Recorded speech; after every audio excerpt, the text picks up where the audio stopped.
Audio Jungle.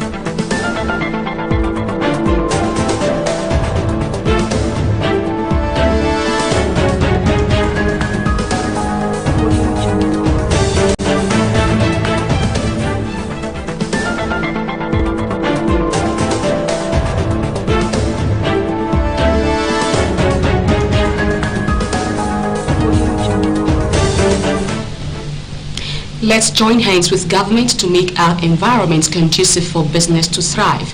Good afternoon and welcome to Business News on RSTV, Channel 22 here in the Garden City of Port Harcourt. You can watch RSTV News on YouTube at RSTV RSTV Online and on Facebook at RSTV 22 PH Online. You can also subscribe or click on the notification bell for updates on our live feeds. I am Catherine Ago. In the bid to avoid another natural disaster, the federal government has issued a formal notice to the National Emergency Management Agency, NEMA, to take necessary measures to safeguard the lives and property of Nigerians against immediate flood, as Cameroon authorities set to open the Lagdo Dam floodgates.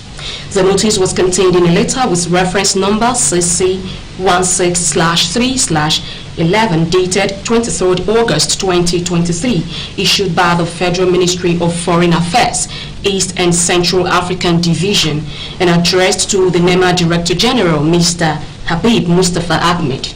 According to the note, it is pertinent to note that when the release of water becomes necessary, the authorities of the Lagdo Dam will be releasing only a modulated variable small amount of water at a time in order to mitigate and avoid damages that the released water may cause along the River Benue Basin, both Cameroon and in Nigeria.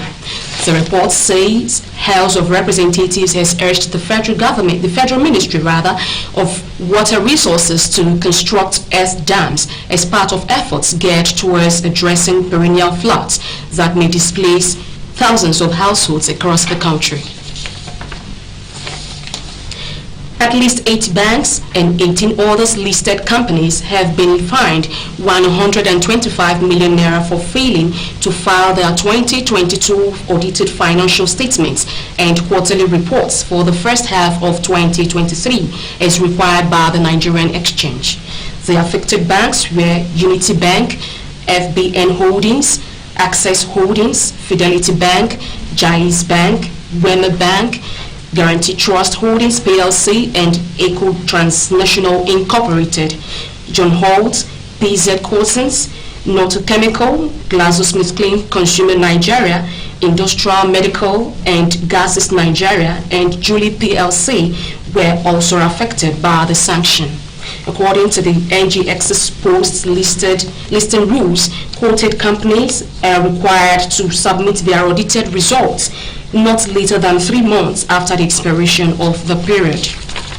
Based on the latest ex-compliance reports issued by the regulatory arm of the NGX, FBN Holdings was fined for delays in submitting its 2022 financial results in its Q1 reports for 2023. The lender paid 6.3 million naira for the former offense and paid 3.3 million naira for the latter. For failing to submit its 2022 results on time, Unity Bank paid 6.4 million naira and another 3.4 million naira for the delay in submitting its interim reports for first quarter 2023. The report showed that Fidelity Bank, GT Corp and Wema Bank paid 2.7 million naira, 1.4 million naira and 1.9 million naira respectively as fines, while Access Holdings paid 2 million naira, Jais Bank, Eco Bank and John Holt carved out 600,000 naira, 3.2 million naira and 3.2 million naira respectively as penalties.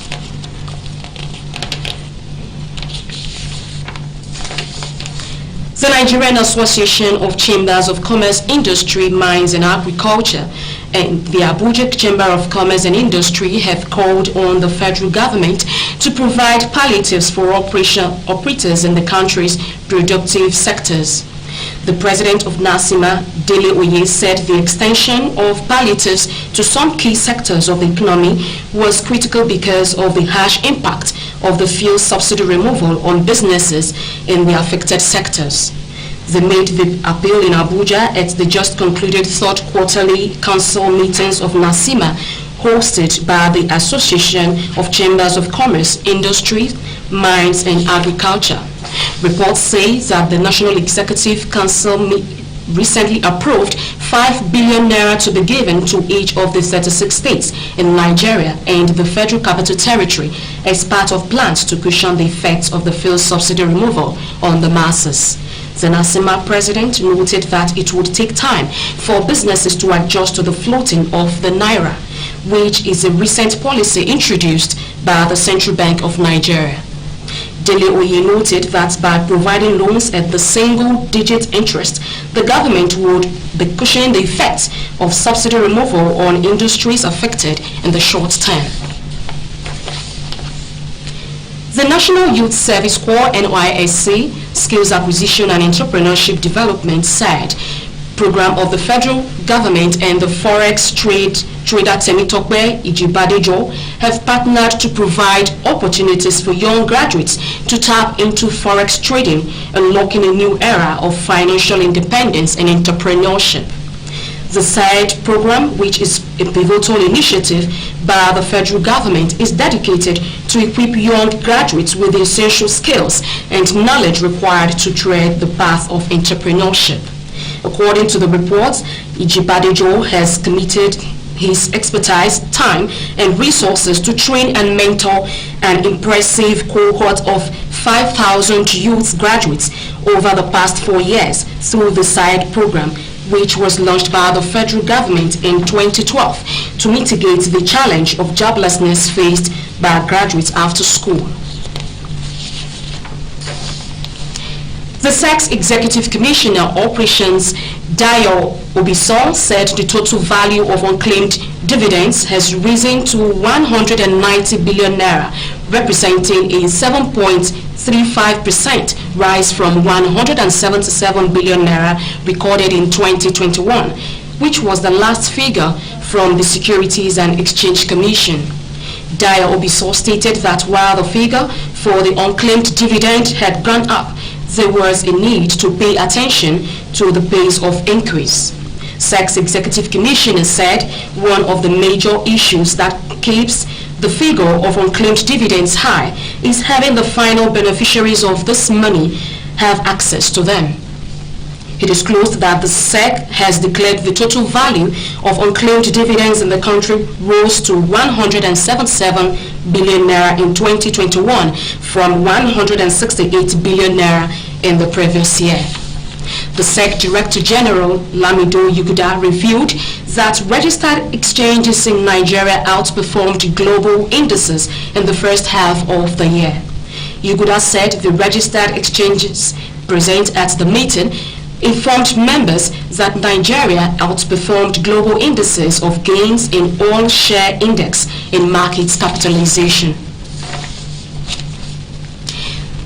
The issue of minimum required capital base for insurance will soon be settled with the adoption of rights-based capital (RBC) regulatory framework by the industry.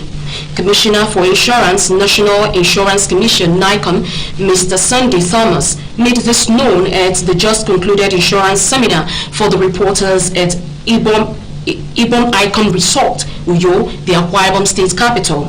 He said though the issue of capitalization was in the court following suit by the shareholders seeking to stop the capitalization of insurance companies. According to him, the consolidated insurance bill at the National Assembly, when passed to law, will settle the matter. That's the size of our bulletin on the RSTV Business News, as put together by Gift Amadi and supervised by Obiandu Madume. I am Catherine Ago. Good afternoon. Audio